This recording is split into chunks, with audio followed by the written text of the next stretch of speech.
Humihiling ng security escort ang mga election officers sa buong probinsya ng Maguindanao del Norte. Ito ang kumpirmasyon mula kay Provincial Election Supervisor, Attorney Nabil Mutya. Ang kanilang kahilingan ay kasunod anya sa nangyaring pagpaslang sa EO ng Dato Odin Sinsuat na si Maceda Abu at sa mister nito araw ng Miyerkules sa Barangay Maker ng Bayan. Sinabi ng opisyal na naipaabot na nila sa PNP at AFP ang hinaing ng mga election officer.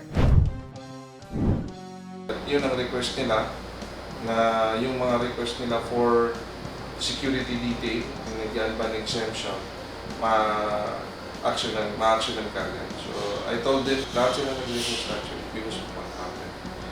So we have already relayed that to the Regional Election Director, si Attorney Ray Sumalipaw, because he has the power naman to grant temporary authority. In the meantime, hindi pa nag-grant sa gun ban yung permanent authority.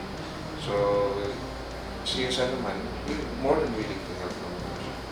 So, yun lang naman ang request nila, yung security, para naman makapag-trabaho sila ng maayos. Hindi yung nagtatrabaho ka na, inaalala mo pa yung security mo. So, minsan, siyempre, pag hectic na yung oras, napapabayan mo yung seguridad mo. So, minsan, yun, nangyari, yung hindi nasa.